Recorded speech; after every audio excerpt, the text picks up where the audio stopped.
धन्यवाद प्रभु, आपका शुक्रिया अदा मेरे प्रभु जी, आज के इस दिन के लिए और इस समय के लिए प्रभु। ये सारा वातावरण प्रभु आप में शुद्ध हो जाए और आप ही में उचित और उत्तम आशीष पाने के निमित्त हम बढ़ते जाएं। धन्यवाद प्रभु, धन्यवाद प्रभु, धन्यवाद। आपकी पवित्र और सामर्थ्य उपस्थिति को हम हमारे मध्य में स्वीकार करते हैं और आपके पवित्र आत्मा से आज यहाँ मौजूद हर एक जन को आप भर दें प्रभु। आपकी शांति से, आपके आनंद से, आपके उत्साह और आपकी संपन्नता से हमें तृप्त करें प्रभु। धन्यवाद, धन्यवाद प्रभु, यीशु मसीह के नाम से आमीन, आमीन। Hallelujah, hallelujah, hallelujah, hallelujah.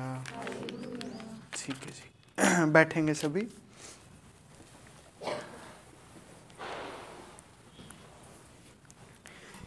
ठीक है, हम आराधना में जाएंगे और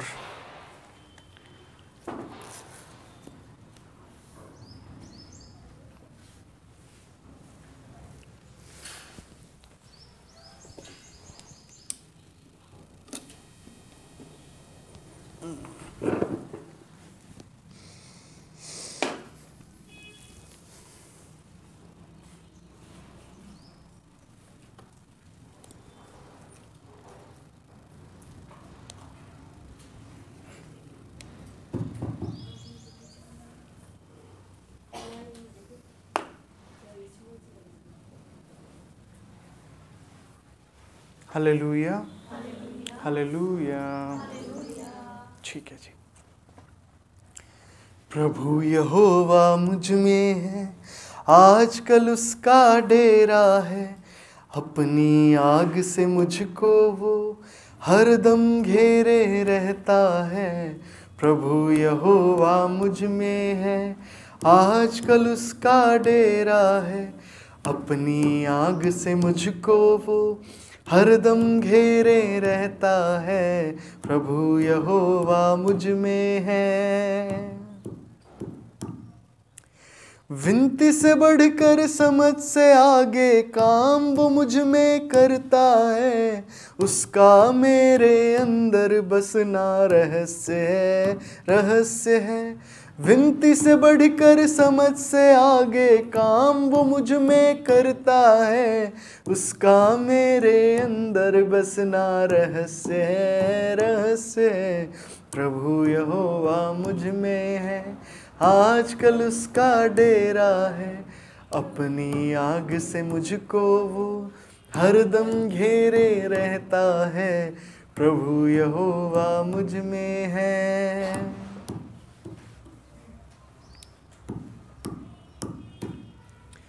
मेरा प्रभु यदि आँख है तो मैं उसकी पुतली हूँ। जो कोई मुझको छूता है उसकी पुतली छूता है। मेरा प्रभु यदि आँख है तो मैं उसकी पुतली हूँ।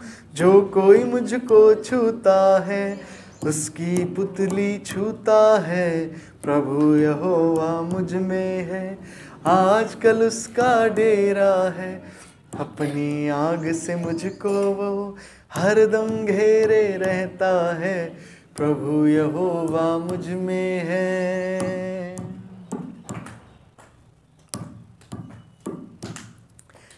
पराक्रमी है मेरा प्रभु, मुझको शस्त्र बनाता है। अपने धनुष का तीर बना के शत्रु को गिराता है। पराक्रमी है मेरा प्रभु, मुझको शस्त्र बनाता है। अपने धनुष का तीर बना के शत्रु को गिराता है। प्रभु यहोवा मुझ में है, आजकल उसका डेरा है।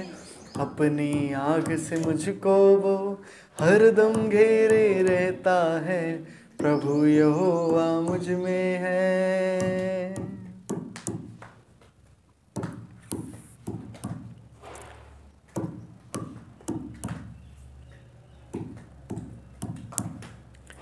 मेरा प्रभु जी आ रहा संतों को ले जाने को, अपने राज में हमें बिठाकर शिरोमणि बनाने को। मेरा प्रभु जी आ रहा संतों को ले जाने को, अपने राज में हमें बिठाकर शिरोमणि बनाने को। प्रभु यहोवा मुझ में है, आजकल उसका डेरा है, अपनी आग से मुझको वो हरदम घेरे रहता है। प्रभु यहोवा मुझ में है, आजकल उसका डेरा है, अपनी आग से मुझको वो हरदम घेरे रहता है। प्रभु यहोवा मुझ में है। धन्यवाद प्रभु, आप ही की उपस्थिति प्रभु मुझ में है, वो आपके हर एक विश्वास करने वाले में है प्रभु। आपका धन्यवाद प्रभु, धन्यवाद कि आप मौजूद हैं प्रभु, मानव का उद्धार करने के लिए और मनुष्य को मार्ग देने के लिए आप यहाँ मौजूद हैं प्रभु। और आप अपनी उचित और उत्तम आशीषों से हमें नवाज रहे हैं, और हम आपकी आशीषों में अपने दायरे में रहकर बढ़ना सीख रहे हैं प्रभु। आपका धन्यवाद, धन्यवाद प्रभु। मैं विनती करता हूँ प्रभु, पूरी पृथ्वी पर जितने भी मनुष्य हैं प्रभु, वो सब भी आपसे आशीषित हो सके, वो सब भी आपके सत्य को जाने समझे और पवित्र आत्मा जी आप ही के अनुसार चलने वाले बने। धन्यवाद प्रभु, यीशु मसीह के नाम से आमीन, आमीन। Hallelujah, hallelujah. तुझ में जो मैं डूबा तो उठता चला गया, तुझ में जो मैं डूबा तो उठता चला गया। गहराइयों में तेरी मुझको छाव मिली है, गहराइयों में तेरी ऊंचाइयाँ मिली हैं।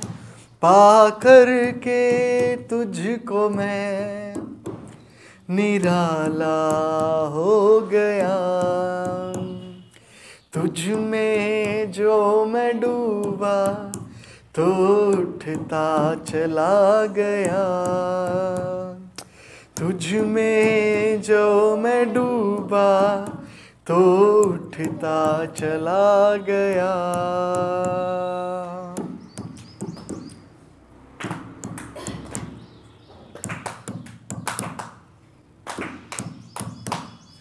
एहसास रास्तों का अब होने लगा, तेरी रोशनी से जगमग अब मैं होने लगा।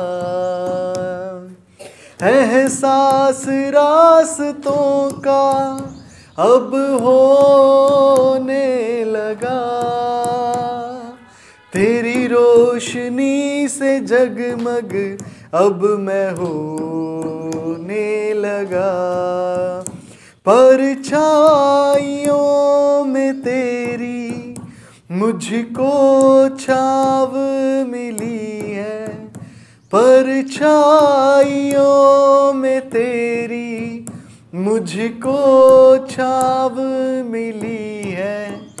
साया तेरा पड़ा तो उजियाला हो गया, तुझ में जो मैं डूबा तो उठता चला गया, तुझ में जो मैं डूबा तो उठता चला गया, तुझ में जो मैं डूबा तो उठता चला गया,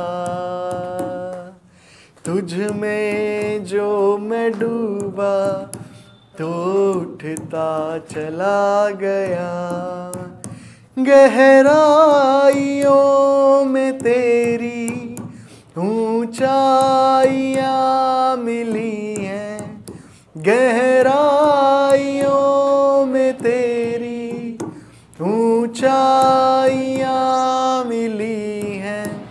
पा कर के तुझको मैं निराला हो गया, तुझ में जो मैं डूबा तो उठता चला गया, तुझ में जो मैं डूबा तो उठता चला गया,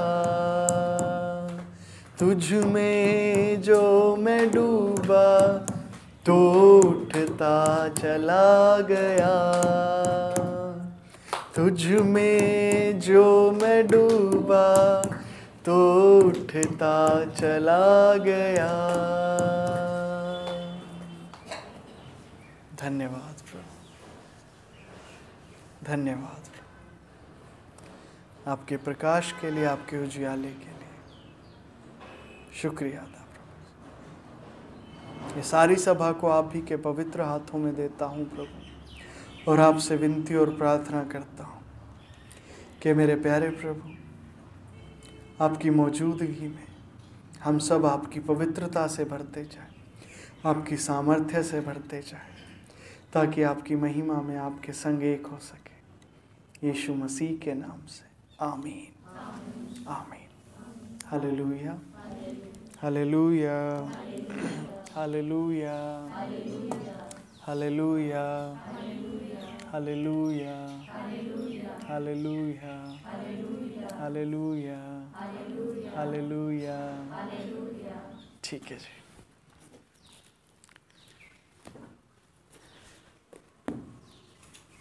आज एक भाई हमारे बीच में नए हैं।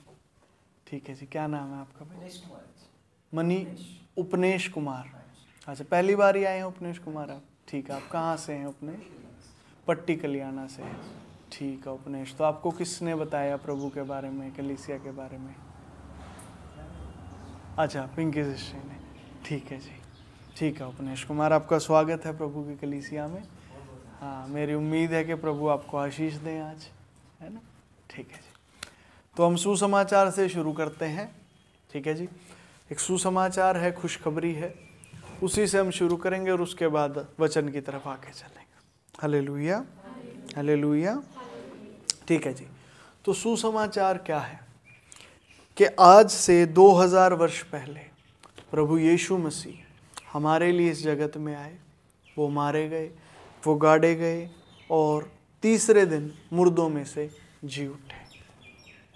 ठीक है, प्रभु यीशु मसीह ने खुद स्वयं कोई पाप नहीं किया, परंतु समस्त मानव जाति के पापों को अपनी देह पे ले लिया, ताकि जो कोई उस पर विश्वास करे वो नाश ना हो परंतु अनंत जीवन पाए, और वो अपने पापों से छुटकारा पाए।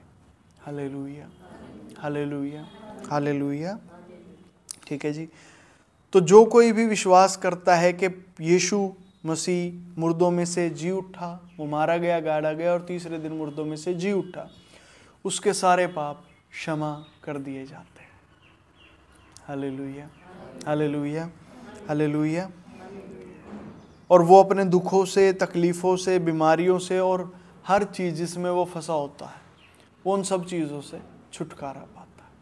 आमीन, आमीन, आमीन। ठीक है जी, दो शब्द हम यहाँ पे बोल रहे हैं, एक है आमीन। आमीन शब्द का मतलब होता है स्वीकार हो, कि जो भी हम प्रार्थना कर रहे हैं, जो बातचीत बोल रहे हैं, जिसके बाद में हम आमीन बोलते हैं, उसका मतलब है हम ये चाहते हैं कि प्रभु स्वीकार करें। ठीक है, और दूसरा शब्द है हालेलुया। दूसरा शब्द क्या है? हालेलुया। हालेलुया का मतलब है प्रभु की महिमा हो, मतलब प्रभु के काम हमारे जीवन में हो और उसकी महिमा भी हो। Hallelujah, hallelujah. ठीक है जी, तो एक अंगीकार के साथ हम आगे बढ़ेंगे। ये अंगीकार क्या है पंकज भैया? जो कोई चाहता है कि प्रभु उसके जीवन में आए और उसके जीवन में आके काम करें, ठीक है, और उसको अपनी दिक्कत तकलीफ समस्याओं से वो छुड़ाएं प्रभु, और उसे उद्धार के मार्ग में आगे लेकर चले। ठीक है, उसे उद्धार दें। तो वो मेरे पीछे ये 2 लाइनें हैं वो दोहराएंगे। ठीक है जी, हालेलुया हालेलुया। ठीक है जी, अपनी आंखों को बंद करेंगे। हे प्रभु यीशु मसीह, मैं आपके समीप आता हूँ। ऊंची आवाज में बोले, मैं आपके समीप आता हूँ और मैं विश्वास करता हूँ कि आज से 2000 वर्ष पहले आप मेरे लिए इस जगत में आए। आप मारे गए, गाड़े गए और तीसरे दिन मुर्दों में से जी उठे। आप जीवित परमेश्वर के पुत्र हैं। मैं विश्वास करता हूँ और मैं चाहता हूँ प्रभु कि मेरे पापों को आप उठा लें और मुझे शुद्ध करें, पवित्र करें, ताकि मैं उद्धार पाऊं और आपके पवित्र आत्मा से भर जाऊं। धन्यवाद प्रभु, मेरे जीवन में आइए और बदल दीजिए प्रभु, मुझे नया कर दीजिए और मुझे मेरे दुखों से, तकलीफ़ों से, समस्याओं से छुटकारा दीजिए। धन्यवाद प्रभु, आपने ऐसा कर दिया, मैं यकीन करता हूँ। ठीक है जी, एक प्रार्थना करता हूँ मैं, आप सुनिएगा। प्यारे प्रभु, आपका धन्यवाद, आपका शुक्रिया अदा प्रभु। हर एक पाप के जो बंधन यहाँ पर लागू हैं, यीशु मसीह के नाम से, यीशु मसीह के लहू से ब्रेक ऑल ऑफ देम, बांधता हूँ उन सबको और फेंकता हूँ अथाह कुंड में। और पवित्र आत्मा जी, आपसे विनती और प्रार्थना करता हूँ, जीवन के इन हिस्सों में कृपया आप आ जाइए और आप ही का राज्य स्थापित करें। सेनाओं के परमेश्वर यहोवा, आपका सिंहासन यहाँ पर हो। पवित्र आत्मा जी, आपकी चंगाई आप यहाँ दीजिए। हर कोई जो किसी भी दिक्कत, तकलीफ, बीमारी में यहाँ पर आया है, वो तुरंत चंगाई पाए मेरे प्यारे प्रभु, और आपकी महिमा को देखे भी, जाने भी, और अपने दायरे में रह के आप में व्यवस्थित होता जाए। यीशु मसीह नामक व्यवस्था जी, आप यहाँ पर लागू हो जाइए। धन्यवाद प्रभु। और प्रभु यीशु मसीह अपने वचन के द्वारा आज हमें चंगा करें और आगे बढ़ाएं। यीशु मसीह नासरी के नाम से, आमीन आमीन। Hallelujah hallelujah hallelujah. ठीक है जी, प्रभु का धन्यवाद। ठीक है, तो हम वचन की तरफ आगे बढ़ेंगे। हमारे जो कोई भी किसी के पिछली मीटिंग में कोई सवाल हैं तो वो आप पूछ सकते हैं। जो हमारी लास्ट मीटिंग हुई थी उसमें किसी के कोई सवाल हैं तो हम वहीं से शुरू करेंगे।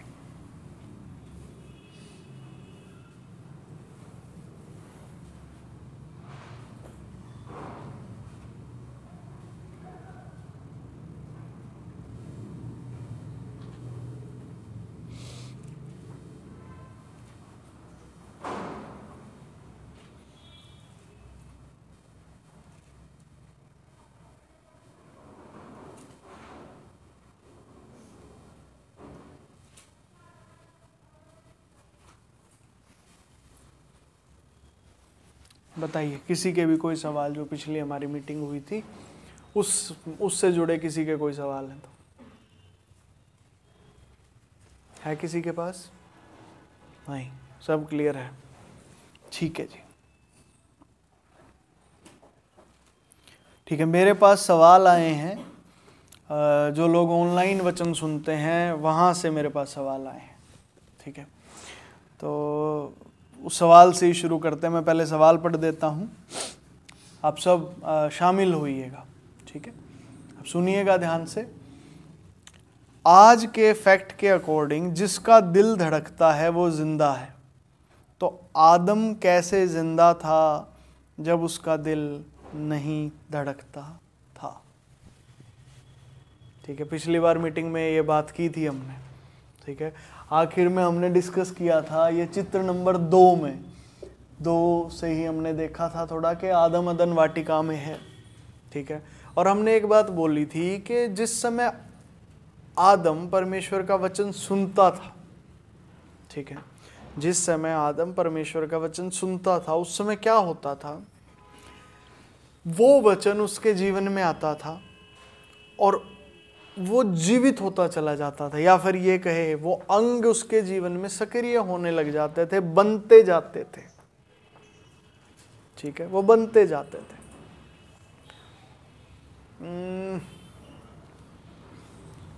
ठीक है, तो अब यहाँ सवाल क्या है कि आज साइंस विज्ञान ये कहता है कि भाई जिसका जैसे दिल हमारे शरीर का एक अंग है, भाई जिसका दिल धड़कना बंद हो जाता है तो वो इंसान जीवित नहीं रह सकता, वो मर जाएगा। साधारण सी बात है, ठीक है, हम सभी जानते हैं कि विज्ञान इस तरह की बातें कहता है, ठीक है, और प्रमाणित भी करता है, ठीक है, दिल धड़कना बंद, धड़कने बंद, तो उसी से हम जानते हैं भी कोई व्यक्ति मर गया या जीवित है, ठीक है, हालेलुया। यही चेक करते हैं ना, सांसें चल रही हैं कि नहीं, नब्ज हैं कि नहीं, ठीक है, नब्ज मतलब दिल धड़क रहा है, ठीक है, हालेलुया हालेलुया।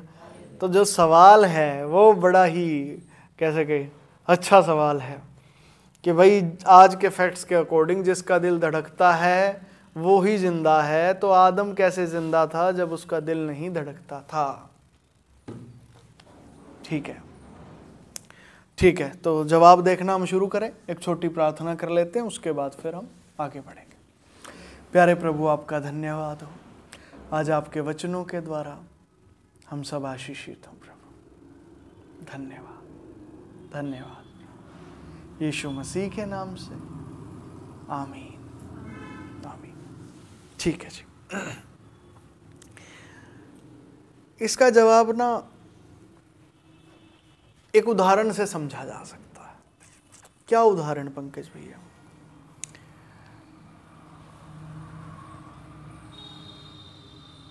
जब एक शिशु का जन्म होता है, जन्म मतलब वो जब मां के गर्भ से बाहर आ जाता तब नहीं, जब उसका जन्म मां के गर्भ में होता है, जब वो आता है,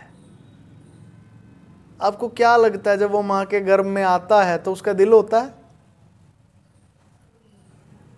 क्या उसका दिल होता है? जवाब दें। उस समय नहीं होता भाई, कुछ भी नहीं होता। कहाँ होता है दिल उसका? दिल तो बनता है 9 महीने जब वो माँ के गर्भ में रहता है एक बच्चा, वहाँ उसके सारे जो अंग होते हैं वो विकसित होते हैं, धीरे धीरे बनते हैं वो। तो क्या आप ये कह दोगे जी जब तक उसके अंग नहीं बने वो जीवित ही नहीं है? बताइए। विकसित हो रहा है क्योंकि वो जीवित है भाई, वो ऑलरेडी जीवित है। जब वो माँ के गर्भ में आ गया वो जीवित है, तो फिर वो कैसे जीवित है पंकज भैया जब दिल ही नहीं है? यही तो बात है। Hallelujah hallelujah. समझ पा रहे हैं आप इसका उत्तर? साइंस विज्ञान ये कह रहा है दिल धड़क रहा है तो नहीं, तो भी जीवित है एक व्यक्ति, तो फिर वो कैसे? वो भी तो जीवित है जब दिल है ही नहीं, उसका कोई अंग भी नहीं विकसित है ज्यादा। सब कुछ कैसे कहें, मतलब जितना मुझे पता है, ये साइंस की बता रहा हूँ मैं, साइंस से ही मैंने भी ये चीज़ें देखी हैं कि जब एक शिशु माँ के गर्भ में आता है, बहुत छोटा सा, बहुत छोटा, मुट्ठी से भी छोटा उसका आकार होता है, बढ़ता चला जाता है, बढ़ता है बढ़ता है बढ़ता है, तब जाके कहीं इतना बड़ा तक हो जाता है वो कि एक जितना आप छोटा बच्चा हम देखते ही हैं। हालेलुया। जन्म के समय वो कितना साइज उसका होता है, तो तब वो बढ़ते बढ़ते ऐसा होता है। हालेलुया। पहले तो कुछ भी नहीं था, पर वो जीवित तो था ना। उसी रीति से भाई, उसी रीति से आप समझने की कोशिश करें, समझने का प्रयास करें।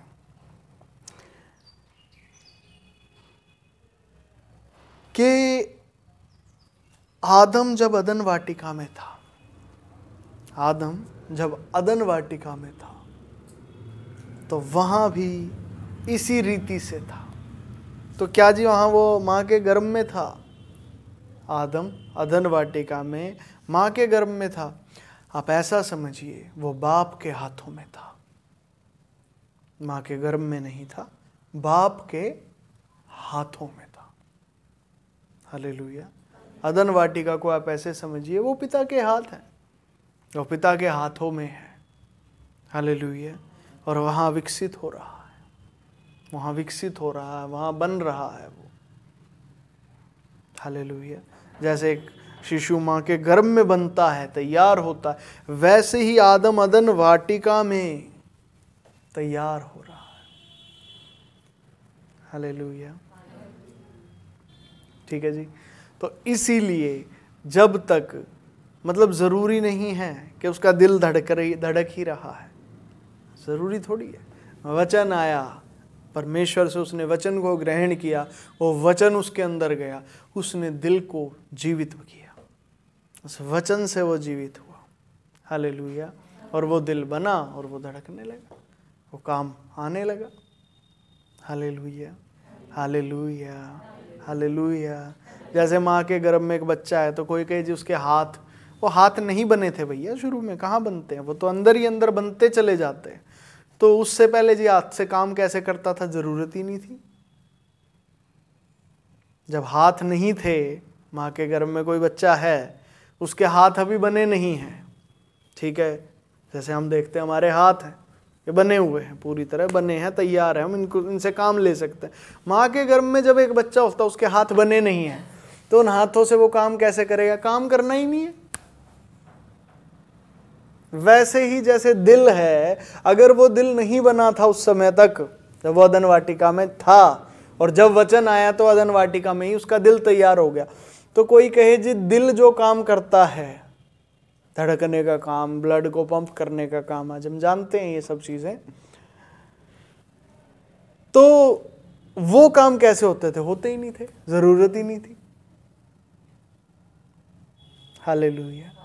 समझ पाए इस बात को, जरूरत ही नहीं है। आमीन। पंकज भैया थोड़ा और बताओ, ज्यादा कोई अगर सवाल किसी के मन में उठ रहा है तो पूछ सकते हैं, तब तो हम उसको आगे देखें, नहीं तो वहां पे इतना ज्यादा डीप जाने की हमें जरूरत नहीं है, वो धीरे धीरे चीजें समझ आ जाएंगी। Hallelujah, hallelujah. ठीक है जी। तो ये सवाल क्लियर है पहला कि कैसे वो होता था। अब एक दूसरा सवाल भी है, आप इतना स्ट्रोंगली कैसे कह सकते हैं, मैं एज इट इज पढ़ रहा हूं जैसे मेरे पास लिख के भेजा गया है, ठीक है। आप इतना स्ट्रोंगली कैसे कह सकते हो कि आदम के अंदर चीजें सक्रिय नहीं थी जब वो अदन की वाटिका में था?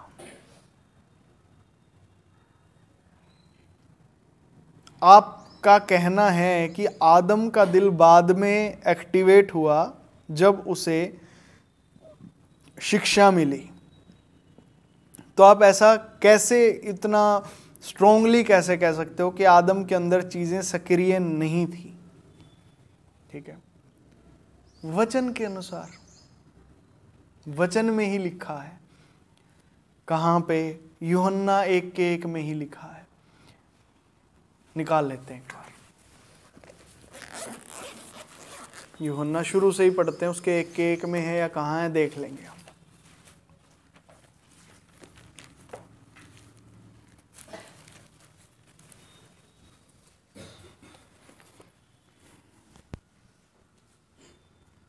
यहां लिखा है 3 में है, यूहन्ना 1:3।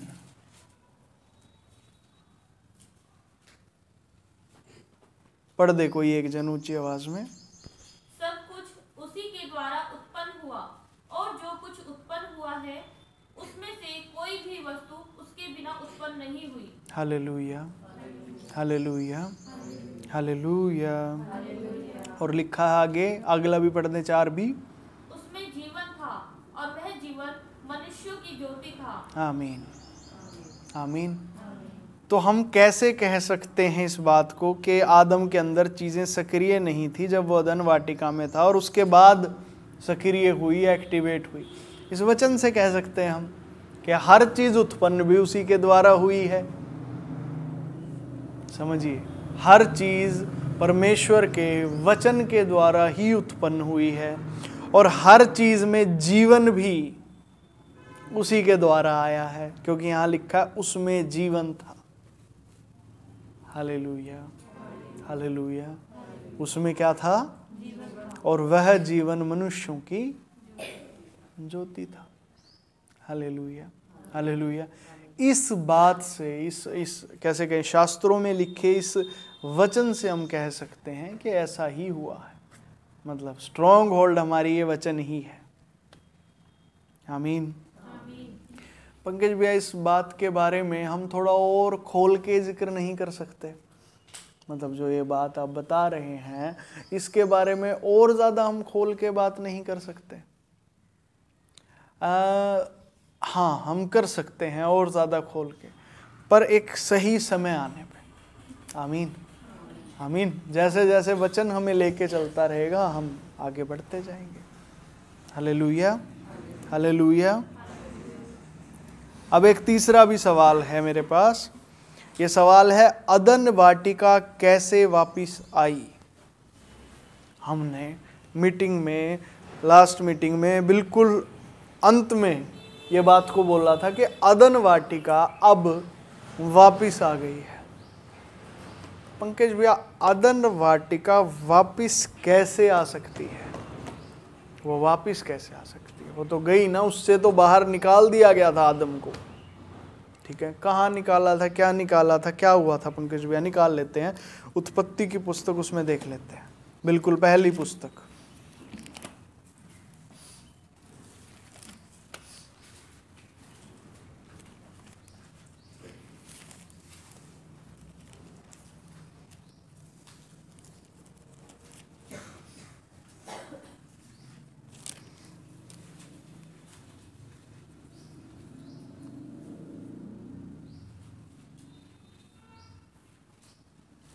उसका 3 अध्याय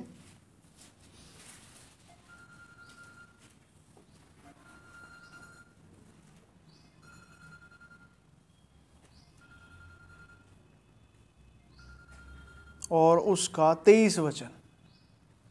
3 अध्याय और 23 वचन पढ़े कोई एक जन।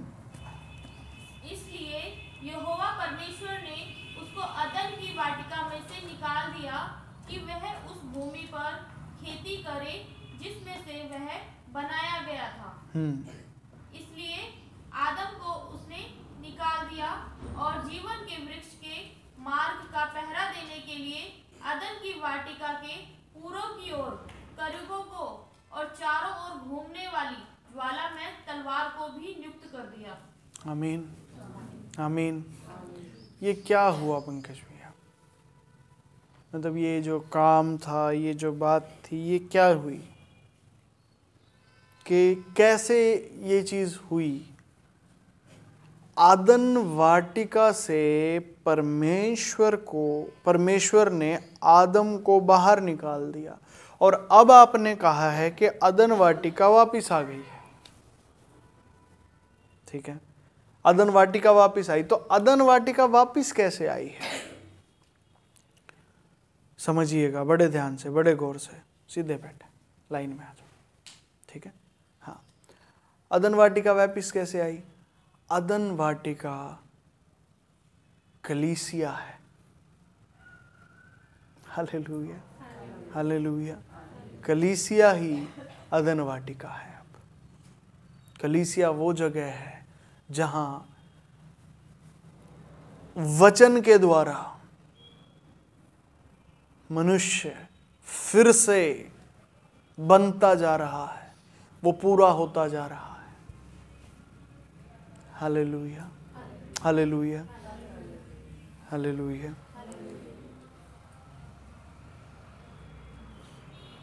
कलीसिया ही अब अदन वाटिका है। यहीं पे उसे वचन मिल रहा है, यहीं उसे परमेश्वर पिता की संगति मिल रही है, यहीं उससे कैसे कहें, प्रेम से भरा जा रहा है, यहीं वो परमेश्वर की आत्मा से तृप्त होता जा रहा है। यही वो जगह है। हालेलुया। क्या ये बिल्कुल सेम चीज़ है पंकज भैया जो शुरुआत में थी? क्या ये अब भी बिल्कुल सेम है? नहीं, बिल्कुल सेम नहीं है, क्योंकि वो परिस्थिति अलग थी, ये परिस्थिति अलग है।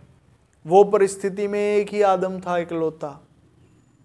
यहाँ तो हम सभी आदमी हैं। आदम से हम उसके कितने वंशज हैं। Hallelujah, hallelujah.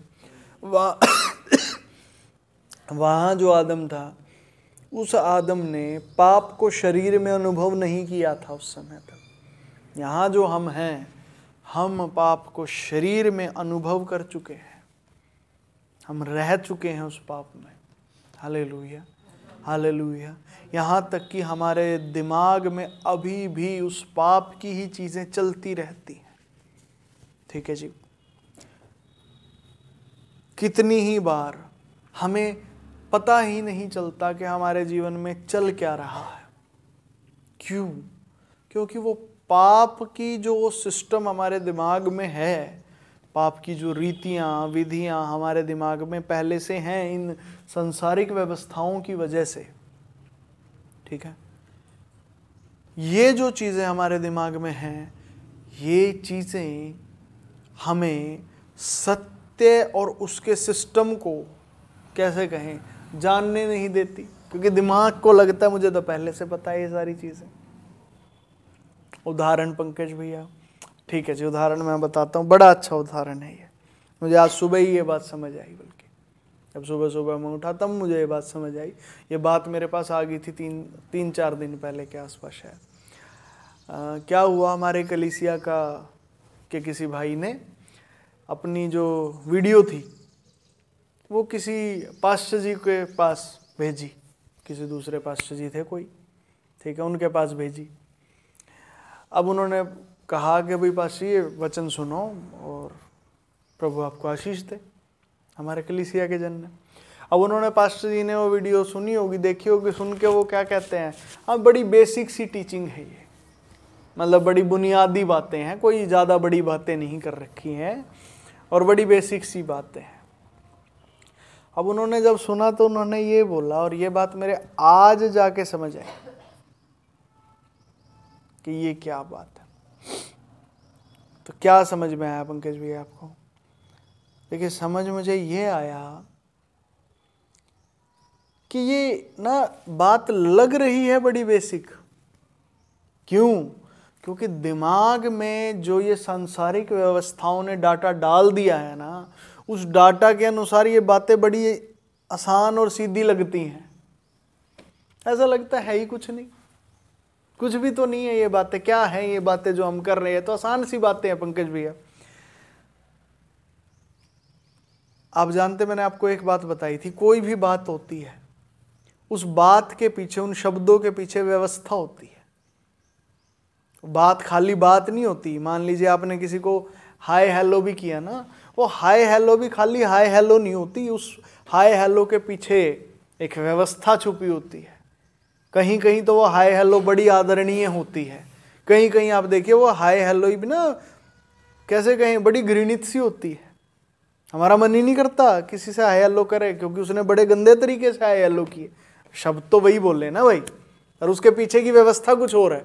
वैसे ही जो हमारे शब्द है ना, बड़े सीधे से हैं।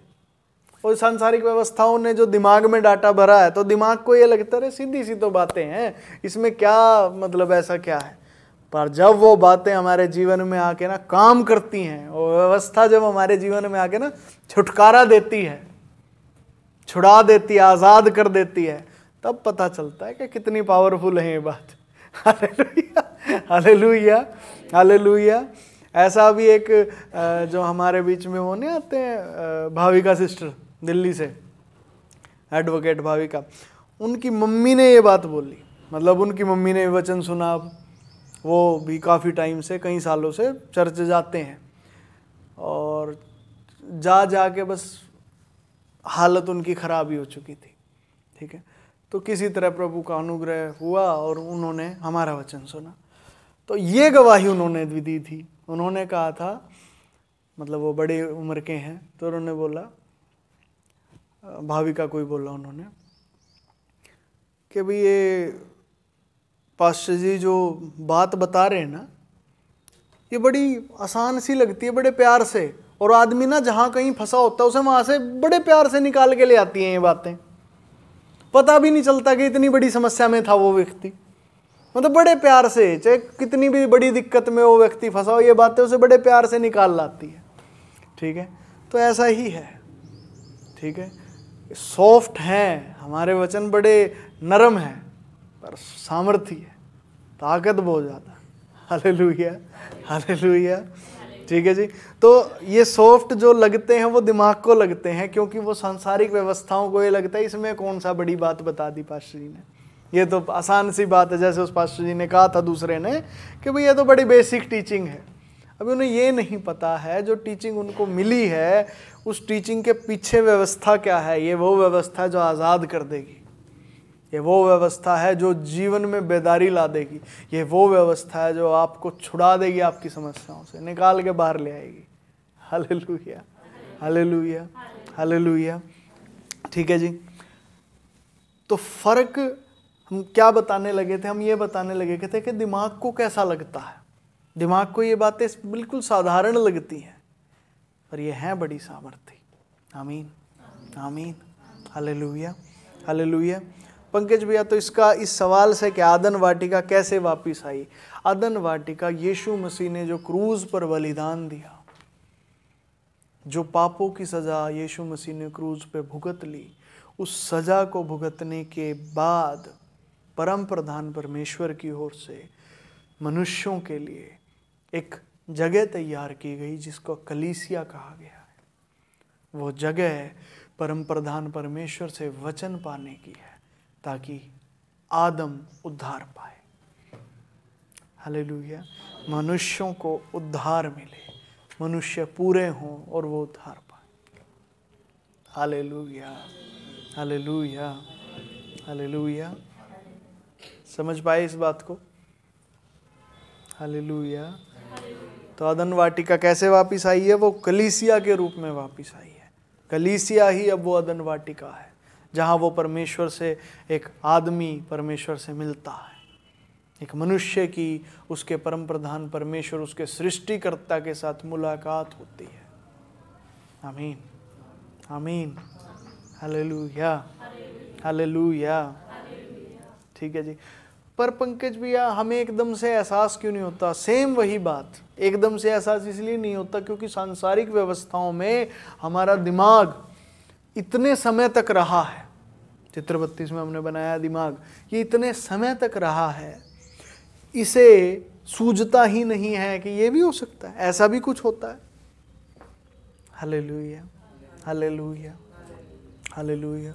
ठीक है। पर भैया जो होता है वो धीरे धीरे वचन हमारे दिमाग को भी नया करता जा रहा है, हमारा दिमाग भी नया होता जा रहा है, हमारा चाल चलन भी उसी के, चाल चलन दिमाग से ही जुड़ा है, वो उसी के अनुसार बदलता जा रहा है।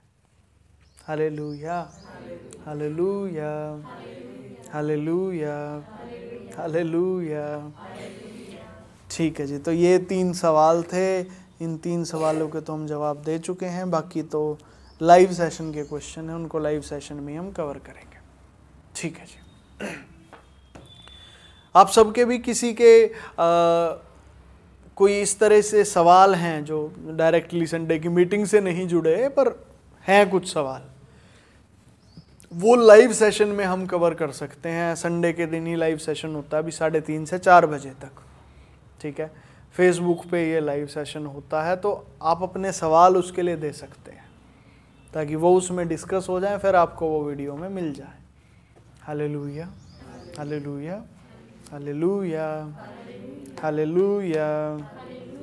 ठीक है जी। तो चलें फिर वचन की तरफ आगे बढ़ते हैं।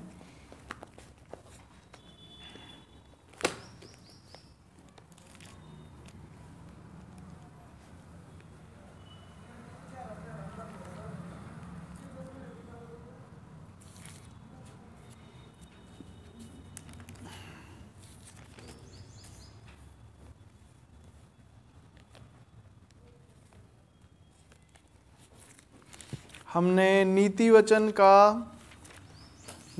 के 5 अध्याय पूरे कर लिए हैं।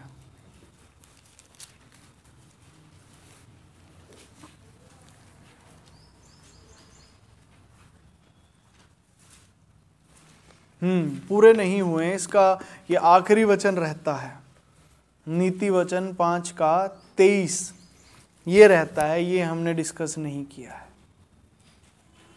पढ़ लिया था हमने पीछे, नीति वचन 5:22 और 23 दोनों पढ़े थे, पर हम एक्सप्लेन 22 को ही कर पाए थे। ठीक है, तो अभी हमें नीति वचन 5:23 वचन पढ़ना है। निकल गया सभी का? ठीक है जी, पढ़ दे कोई एक जन। वह शिक्षा प्राप्त किए बिना मर जाएगा और वह अपनी ही मूर्खता के कारण भटकता रहेगा।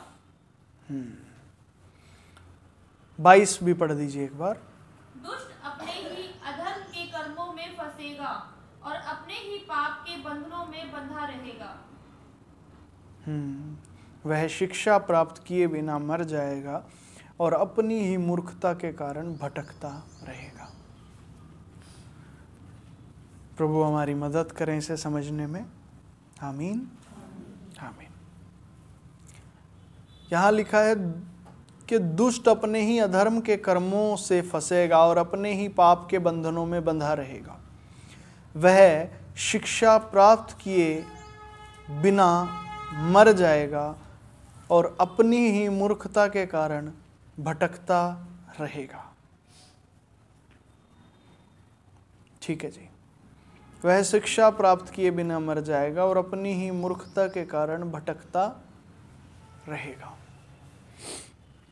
ये क्या बात है पंकज भैया? शिक्षा प्राप्त किए बिना मर जाएगा। जो दुष्ट है वो शिक्षा प्राप्त किए बिना मर जाएगा और अपनी मूर्खता के कारण भटकता रहेगा। ये क्या बात है? यहाँ पे एक दुष्ट, चित्र नंबर 26 में हमने बनाए हुए हैं। यहाँ पे देखिए, दुष्ट, पापी, बुरा और अधर्मी। और ये जो बात की गई है ये दुष्ट के विषय में कही गई है यहाँ पे, कि जो दुष्ट है वो शिक्षा प्राप्त किए बिना मर जाएगा। ये क्या बात है? ठीक है जी, ये आज के सवाल से ही जो हम डिस्कस कर चुके हैं उसी से जुड़ी बात है। कैसे पंकज भैया?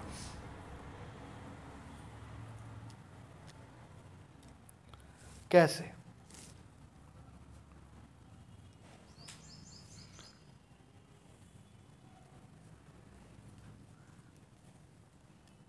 शिक्षा प्राप्त किए बिना मर जाएगा। पंकज भैया, पहले तो हमें ये समझना पड़ेगा ये शिक्षा क्या है, शिक्षा क्या है, कौन सी शिक्षा की बात हो रही है? ये उस शिक्षा की बात हो रही है जो परम प्रधान परमेश्वर से एक मनुष्य अर्थात आदम को मिले। ये उस शिक्षा की बात की जा रही है। Hallelujah hallelujah.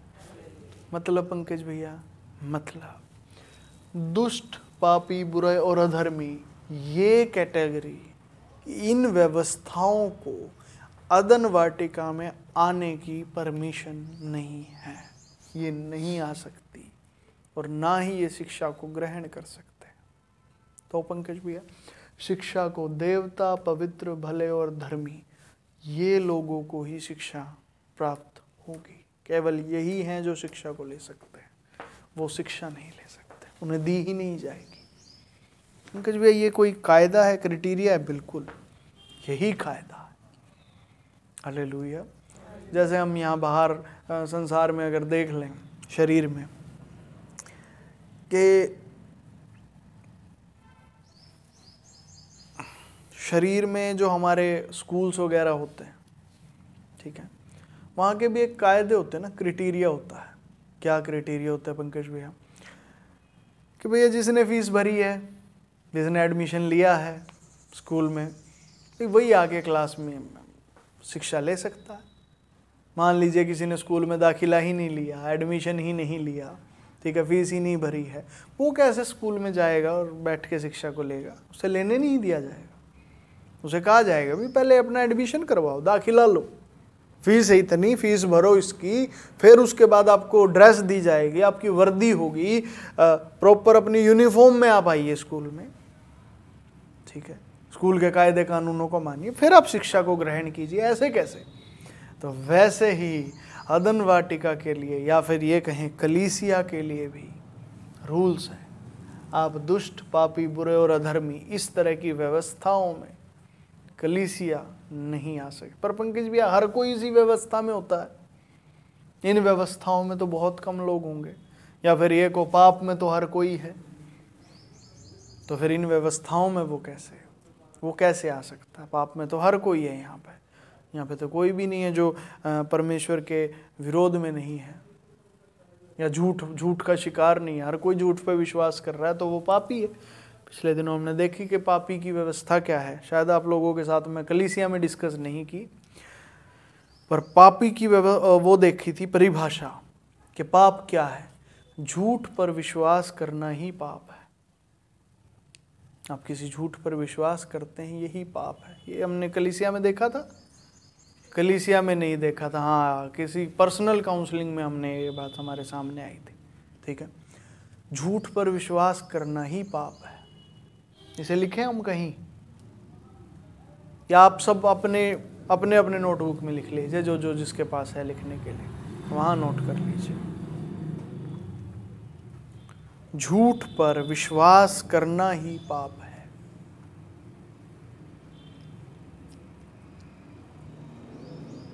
तू भी लिख ले भाई, फोन में लिख ले।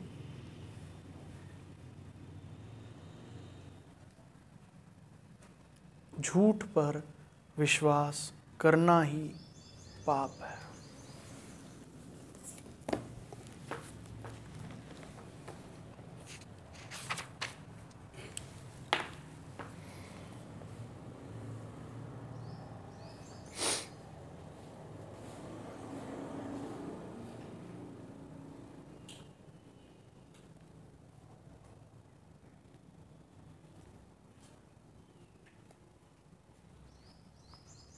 ठीक है, तो पापी तो हर कोई है पंकज भैया। फिर कलीसिया में कौन आएगा, कैसे आएगा? कलीसिया में तो एंट्री बैन हो जाएगी सबकी। तो कलीसिया में तो कोई आ ही नहीं सकता अगर ऐसा है। देखिए समझिए, कलीसिया में हर कोई अनुग्रह से आएगा। कैसे आएगा? अनुग्रह से आएगा। परमेश्वर के अनुग्रह से आएगा हर कोई।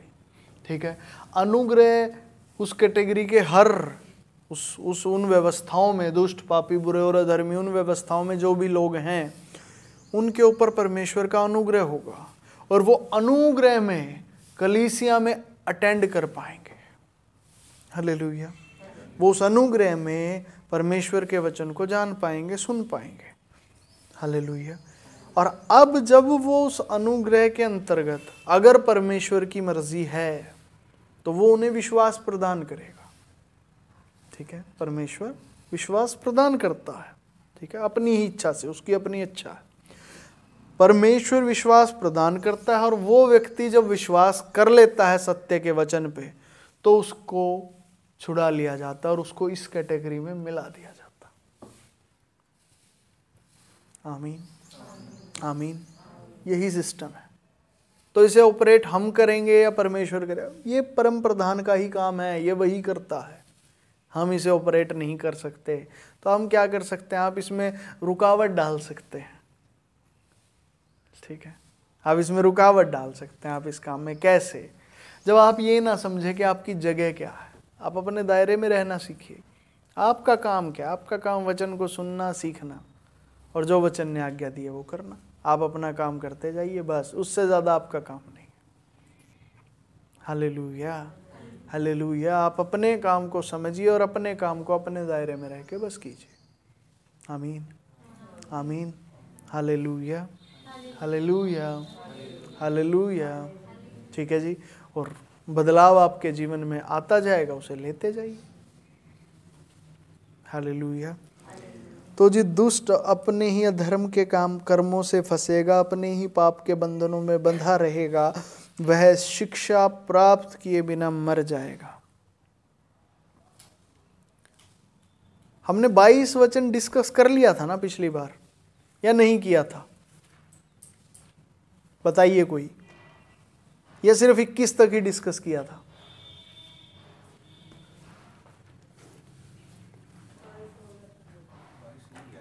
22 हो गया था ना, अलग से भी हमने 22 को डिस्कस कर लिया था। क्या?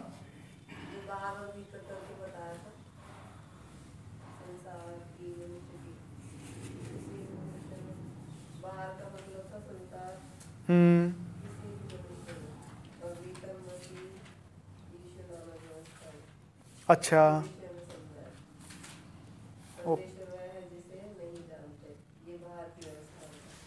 अच्छा, ठीक है, इस बोर्ड के पिछली साइड है वो, पिछली साइड है वो, ठीक है ठीक है ठीक है ठीक है जी, ठीक है।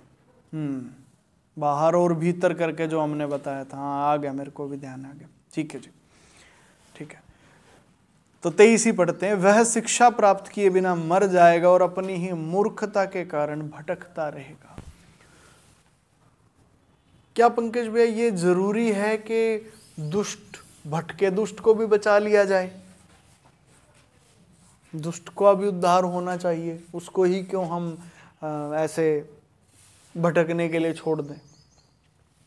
समझिए, आपके घर में ना कूड़ा होता होगा, हर किसी के घर में कूड़ा होता है कि नहीं होता? साफ सफाई करेंगे तो कूड़ा होगा ही होगा, ठीक है। अब क्या करते हैं, उस कूड़े को बड़े अच्छे से कांच के डब्बे में डाल के शोकेस में लगाते हैं या उसको फेंक देते हैं? फेंक देते हैं। कोई अगर ये कहने लगे जी इस कूड़े का भी उद्धार होना चाहिए, कूड़े का भी सजावट होनी चाहिए, इसका भी कुछ करना चाहिए हमें, इसको भी घर में सजाना है, तो सफाई ना करो भैया, वो तो पहले से ही सजा हुआ है वो तो सजा हुआ है ना, हर जगह हर चीज़ पे धूल चढ़ी मिलेगी आपको, साफ सफाई ना कीजिए। दिक्कत ये आप कैसे सरवाइव करेंगे? कूड़े की सजावट ही ऐसी है। कैसी जी? आप उसे अलग कर दीजिए, वो सजाया है, उसकी जगह ही वो है। आमीन। कूड़े को यदि डस्टबिन में डालेंगे, वो सजावट है उसकी, वही उसकी सजावट है, वही तरीका है। चीज़ें साफ रहे, कूड़ा अपनी जगह रहे, यही तो तरीका है। वैसे ही दुष्ट के लिए जो जगह है वो वही है।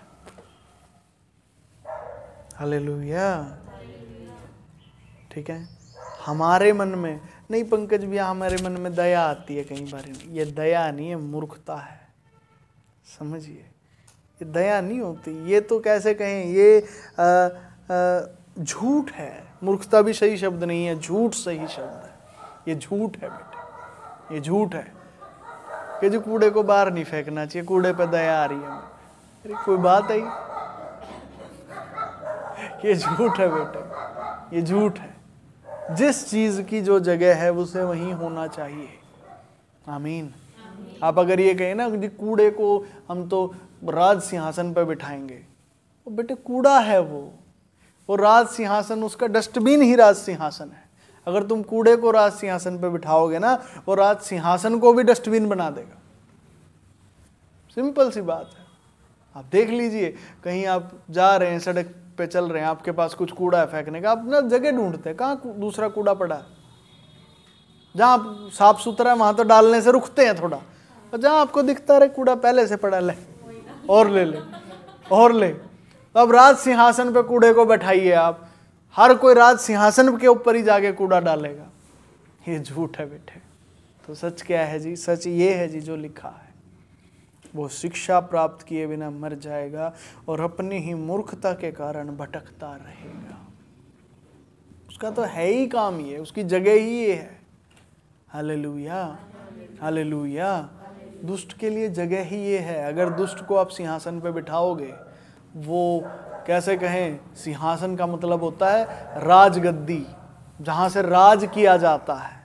तो जिस क्षेत्र में राज किया जाता है वो सबको दुष्ट कर देगा, वो सबको कूड़ा बना देगा, वो सबको खराब कर देगा। अगर दुष्ट को राज सिंहासन दे दिया गया तो, या दुष्ट को अगर धर्मियों के साथ रख दिया गया, वो सारे धर्मियों को खराब कर देगा। नहीं जी, धर्मी भी तो दुष्ट को अच्छा बना सकते हैं। कैसे बना सकते हैं? जो है सो है। मान लीजिए जो कूड़ा है, आपने एक लेज का पैकेट लिया, मान लीजिए चिप्स आपने खाने हैं, आपने चिप्स का पैकेट लिया, उसके अंदर से खोला, चिप्स खा लिए, अब वो चिप्स का पैकेट बच गया। नहीं जी, इसको भी हम तो चिप्स बनाएंगे। यार आप कैसे बना दोगे, वो चीज़ ही कुछ और है। आप उसे पिघला सकते हो, पिघला के, प्लास्टिक है, पिघला के आप कुछ कर करा के चिप्स जैसी उसको शेप दे दो, बेशक वो चिप्स नहीं बनेगा। वो चिप्स आलू का होता है, वो प्लास्टिक का चिप्स बन सकता है, उसे आप खा नहीं सकते, वो डेकोरेट ही कर सकते हो, या फिर मतलब वो आपके किसी काम नहीं आ सकता। उसे खाओगे तो आपके पेट को खराब करेगा वो। ये बात समझ पा रहे हो? आप कुछ भी कर लो उस कूड़े के साथ, वो कूड़ा ही है। आप दुष्ट के साथ कुछ भी कर लो, वो दुष्ट ही है, वो चीज ही अलग है। हालेलुया। पंकज भैया, शास्त्रों में और कहीं भी लिखा है, ये हम शास्त्री तो पढ़ रहे हैं जो लिखा है, ये और कहीं भी लिखा है और कहीं भी हमने पहले भी डिस्कस किया है। ऐसा लिखा है कि दुष्ट के लिए ही ऐसा लिखा है कि भाई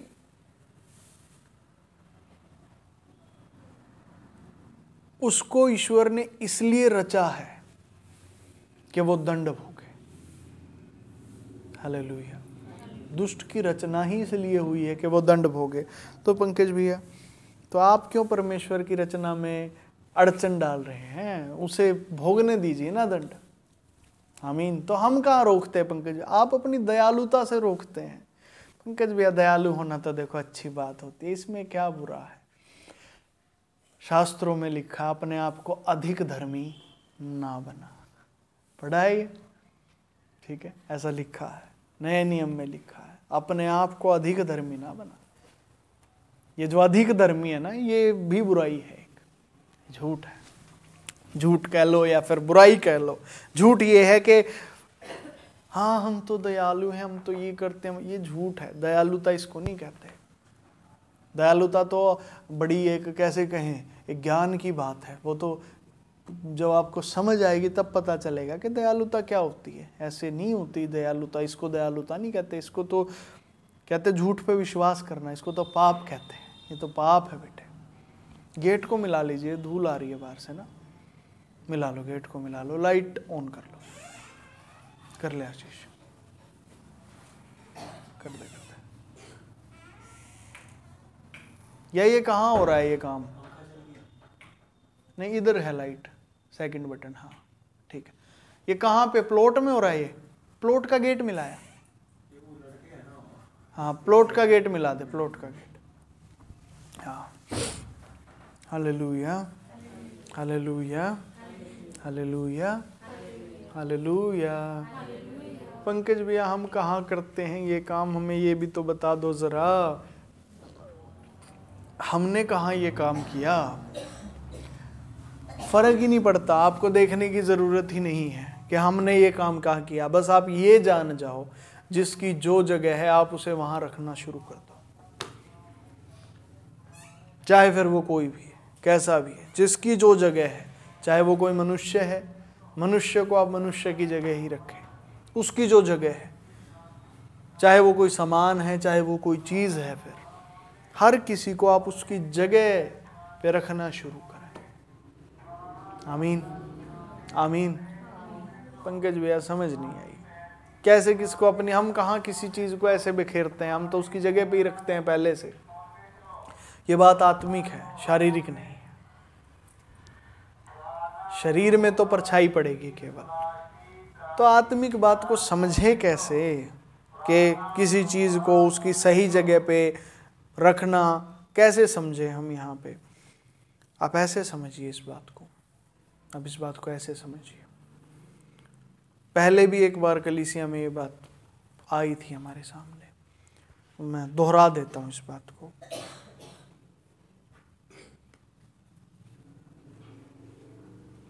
हम कई बार कुछ ही लोगों के लिए ये चाहते हैं कि इनका उद्धार हो जाए, इनका ही उद्धार हो जाए। ठीक है, ये सिर्फ एक उदाहरण है। ठीक है, इनको प्रभु में लाना है, इनको कलीसिया में लाना है। हमें ये नहीं करना है। हालेलुया। हम नहीं जानते कौन किस व्यवस्था में है और कौन किस रीति से चल रहा है। ठीक है, हम नहीं जानते इस बात को। हमें तो अपना काम, अपनी सेवा बस करते जाना है। Hallelujah, hallelujah. हम कई बार किसी व्यक्ति को पकड़ लेते हैं, नहीं भाई इसको तो प्रभु के बारे में जरूर बताना, इसको तो उद्धार में लेके चलना हमें। ना बेटे, आप कैसे जानते हैं किसी के बारे में कि कौन किस जगह का है? आपका काम तो बताना है। आपने प्रभु के बारे में बताया, हालेलुया हालेलुया। अब जिसको प्रभु चाहे, जैसे प्रभु चाहे, ये प्रभु का काम है। आमीन। आपने बताया, किसी ने नहीं सुना, किसी ने विश्वास नहीं किया, आप आगे चलिए, आप आगे किसी और को बताइए, उसी के पीछे ना पड़े रहिए, उसे जब आना होगा आ जाए। Hallelujah hallelujah. ये बात आपको समझ आ रही है? हालेलुया। बस इतना ही करना, आप ऐसे ही समझ सकते हैं इस बात को कि आपने, क्योंकि दुष्ट का काम बिना शिक्षा प्राप्त किए मरना ही है, वो ऐसे ही मरेगा। आप उसे शिक्षा नहीं दे सकते, क्योंकि ईश्वर देने नहीं देगा, उसे लेने ही नहीं देगा ईश्वर शिक्षा। Hallelujah hallelujah. और कलीसिया एक शिक्षा की जगह है, ये परमेश्वर से उसका वचन पाने की जगह है। आमीन। तो हम क्या करें जी? छोड़ो, आगे चलो, आगे बताओ, आगे बताओ, और आगे चलो, और आगे बताओ। तो रास्ता खुलता चला जाएगा जब आप ये बात समझ जाओगे, जैसे कि आज समझ रहे हो। आमीन। आप किसी के पीछे नहीं पड़ सकते कि भाई तुम्हें ही लेके चलना, हमने तो प्रभु में।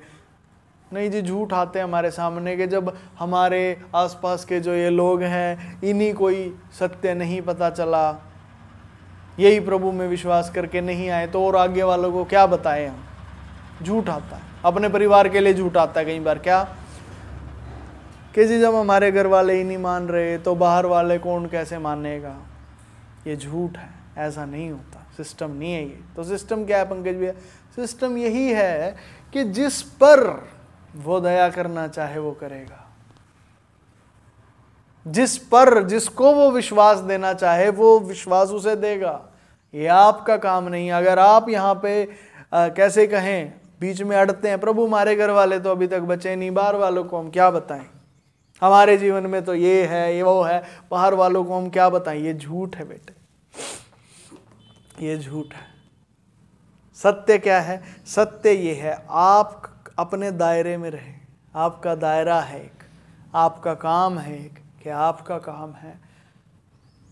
पंकज भैया ये काम सच में है? हाँ, क्योंकि कलीसिया में आज्ञा मिली है, इसीलिए ये काम है। Hallelujah hallelujah.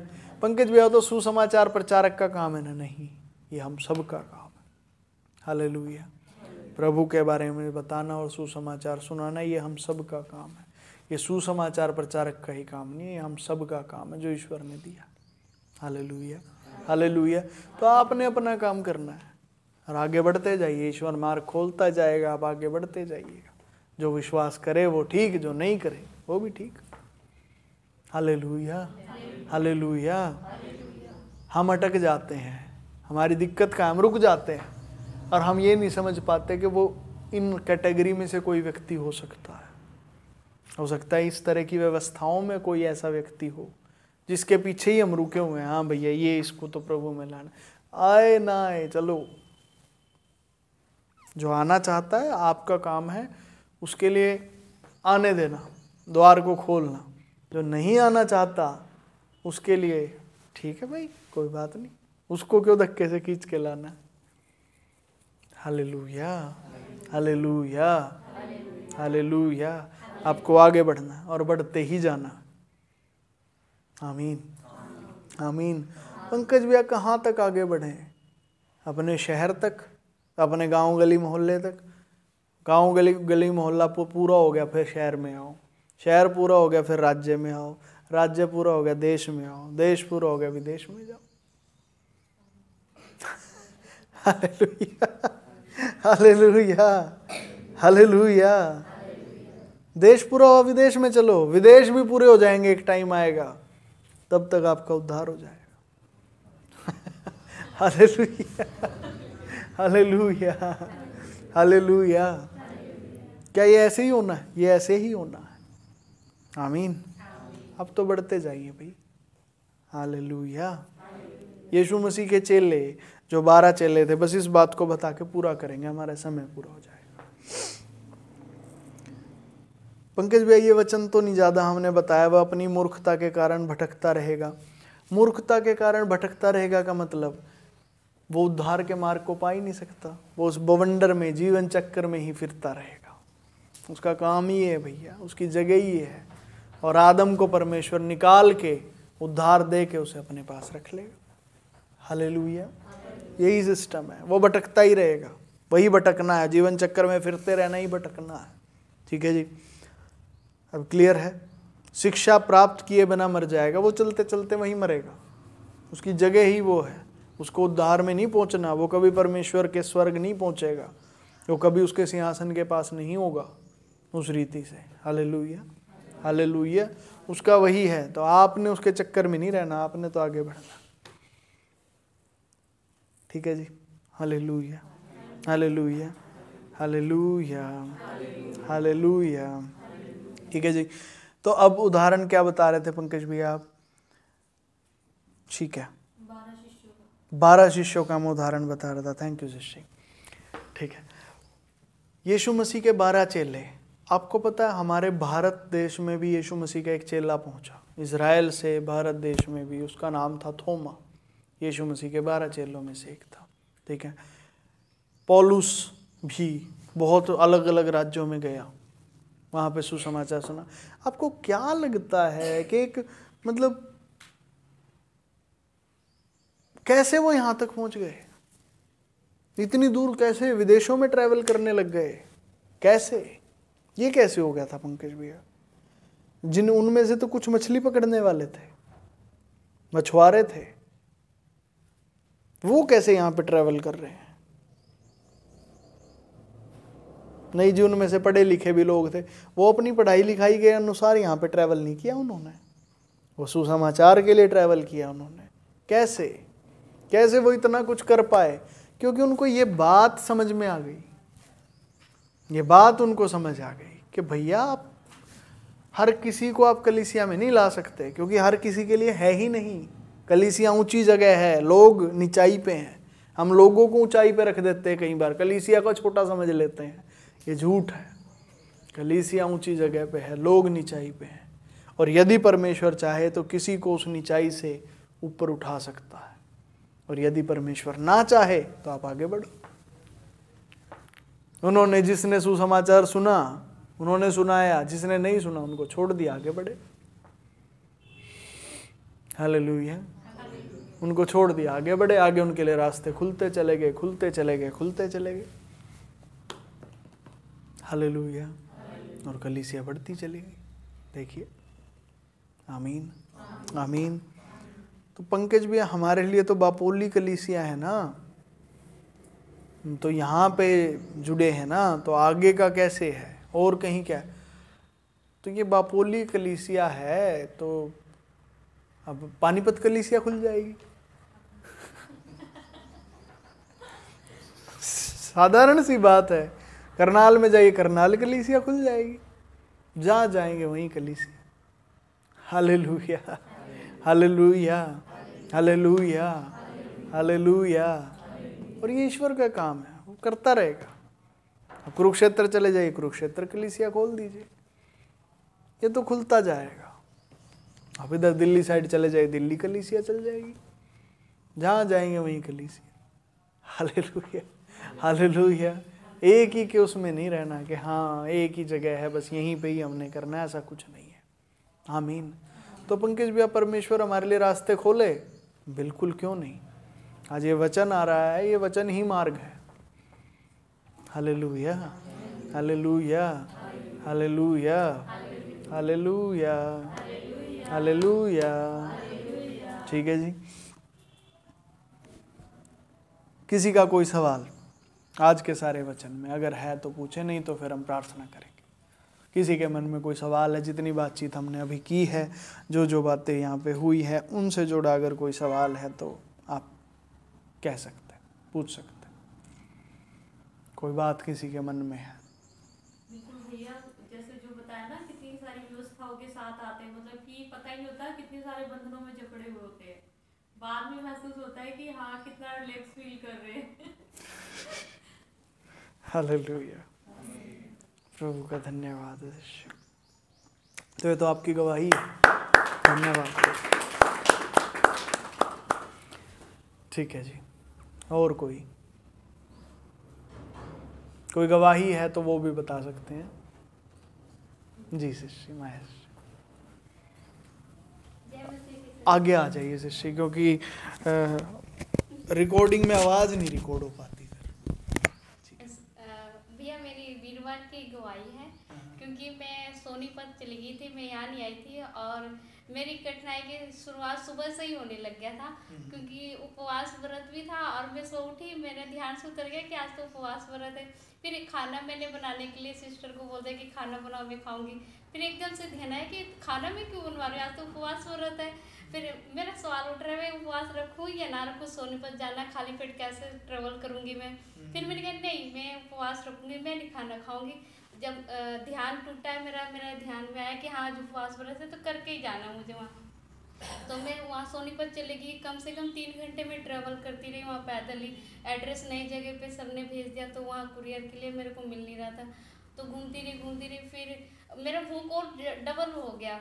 और फिर भूख बढ़ने के कारण मेरा बेचैनी भी बढ़ गई कि अब मैं घर कब जाऊँ।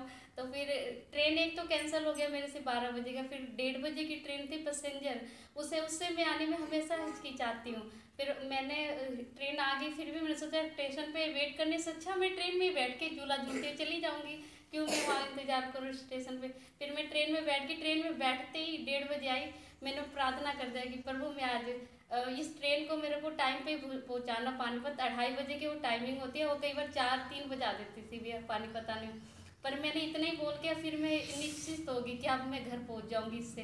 तो वो कहीं नहीं रुकी, मतलब रुकती रही, चलती रही, रुकती रही, मतलब उसको साइड में नहीं लगाया, मतलब वो चलती रही अपने टाइम से।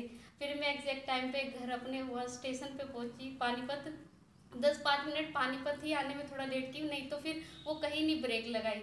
इससे मुझे बहुत पावरफुल एनर्जी भी मिला। और दूसरे नंबर मैं शनिवार को मैं स्टेशन पे गई दिल्ली जाने के लिए, वहाँ पे वो ट्रेन आने वाली थी जिस ट्रेन से मैं वीरवार को आई थी, वो ट्रेन कल बिल्कुल ही नहीं आई। 4 बजे वहाँ से मैं 3 बजे घर आई, बिल्कुल ही नहीं वो पैसेंजर गाड़ी आई। फिर मैंने सोचा उस दिन मेरे साथ चमत्कार हो, नहीं तो मैं और बेचैन हो जाती उस भूख के कारण। और दूसरे नंबर में टाइम पे घर पे आ गई।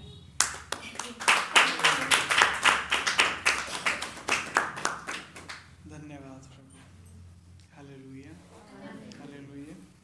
वो अपने प्रेम को हम पे प्रकट करता रहता है, हालेलुया, इसी के लिए उसका धन्यवाद। अगर मैं कल नहीं जाती तो मेरे को उनकी महिमा भी नहीं पता चलती कि हाँ उन्होंने मेरे लिए किया था। मैं सवाल में उत्तर करती, क्या पता आ गया होगा अचानक ही पर मेरे को कल वो दिखाना था। फिर मैं दिल्ली भी नहीं गई, घर आ गई वापस, ना उधर की पैसेंजर आई ना उधर की आई, करनाल वाली भी नहीं आई ना दिल्ली वाली आई तो मैं घर ही आ गई। और वो मेरे को दिखाना ही था उनको, तभी मैं चली गई थी स्टेशन। हाँ, मानते नहीं है कई बार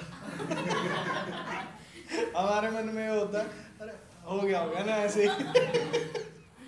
hallelujah hallelujah hallelujah hallelujah hallelujah hallelujah. ठीक है जी, प्रभु का बहुत धन्यवाद है। और ठीक है, फिर करें प्रार्थना। और किसी के पास कोई गवाही है देने का है तो बता सकते हैं। बताना शिष्य कुछ? ठीक है, बताइए। हाँ, यहीं पे आके शिष्य। जय मसीह की सभी को। भैया आज मैं लेट हो गई थी, तो मैंने प्रार्थना की कि मतलब बस थोड़ी सी लेट हो जाए। वो ऐसी लेट हुई कि वो 10 मिनट लेट हो गई और मैं टाइम पे पहुंच भी गई प्रभु का धन्यवाद, हालेलुया हालेलुया हालेलुया। ठीक है जी, असल में ना प्रभु के जितने काम हैं ये होते रहते हैं, ये चलते ही रहते हैं, ठीक है। और इन सारे कामों से हम एक चीज़ तो सीख रहे हैं, जो शास्त्रों में एक बात लिखी है, एक जगह लिखा है कि जब कभी तुम प्रभु की इच्छा के अनुसार उससे कुछ मांगते हो तो वो तुम्हारे लिए हो जाता है। अब ये इच्छा के अनुसार कैसे समझे जी हम इच्छा को? आप इच्छा को व्यवस्था के रूप में समझिए।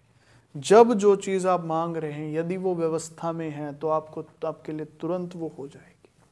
वो वैसे ही हो जाएगी।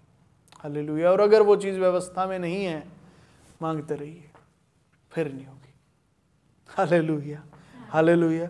तो व्यवस्था से आप इस बात को समझ सकते हैं कि कौन से काम होंगे और कौन से काम नहीं होंगे। मेरे मन में कल ये सवाल आ रहा था, प्रभु आपसे कभी कुछ मांगते हैं, कभी कभी तो कितने बड़ी बड़ी चीज़ें भी आप तुरंत कर देते हैं, कभी कभी छोटी ही चीज़ मांगते ना, वो भी नहीं होके देती।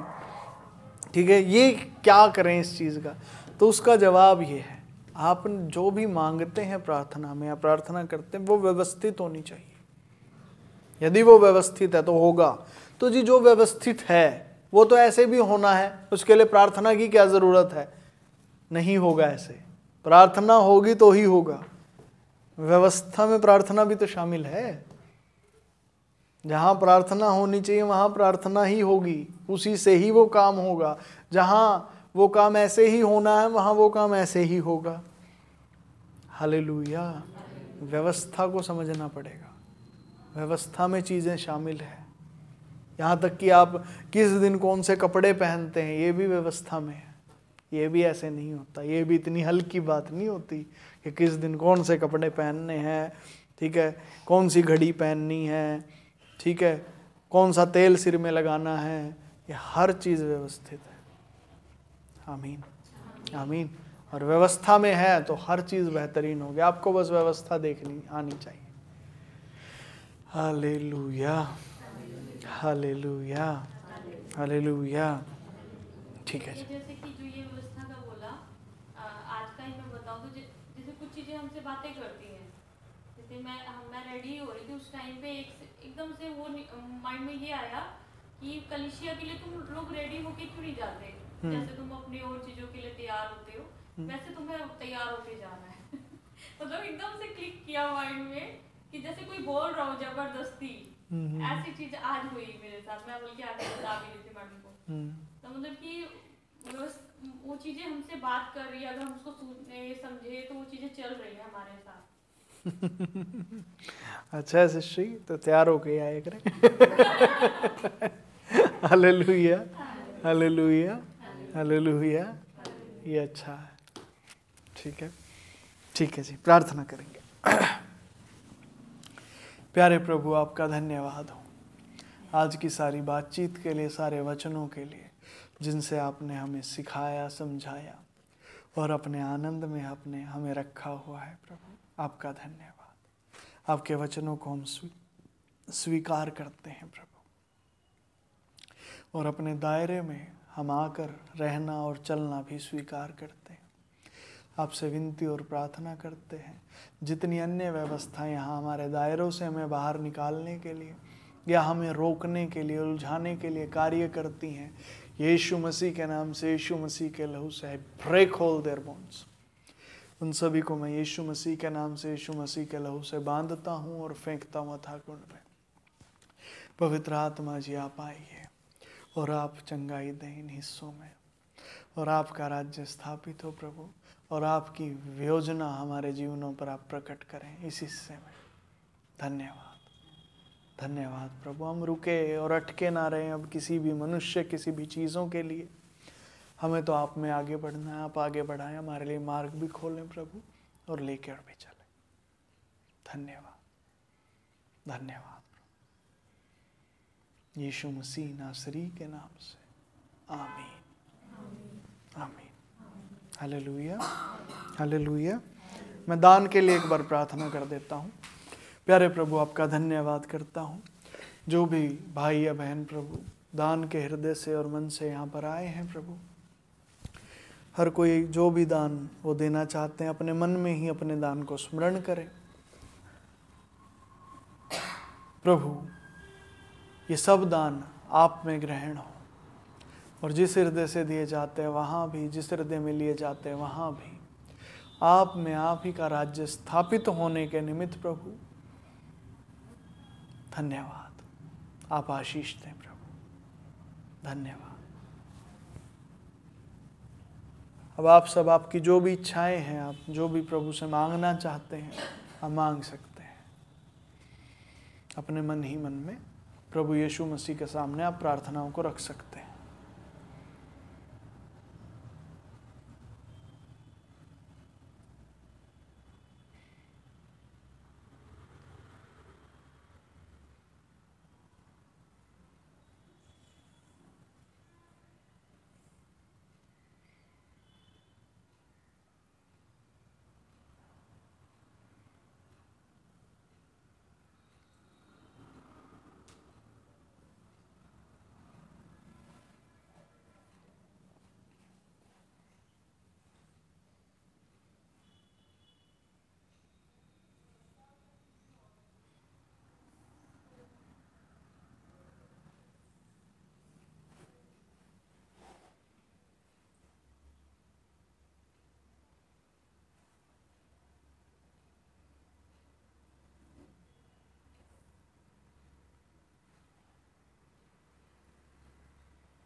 धन्यवाद प्रभु जी, धन्यवाद मेरे प्रभु, धन्यवाद, धन्यवाद प्रभु जी। ये सारी प्रार्थनाएं आपके समीप हम रखते हैं प्रभु, और आपसे मांगते हैं कि आप आशीष दें और ज़्यादा उदारता दें प्रभु। यीशु मसीह नासरी के नाम से अगली बार मिलने तक हम सबको आप सुरक्षित रखें और आप में बढ़ाते रहें प्रभु। यीशु मसीह के नाम से आमीन, आमीन, हालेलुया। ठीक है जी, सभी को जय मसीह की।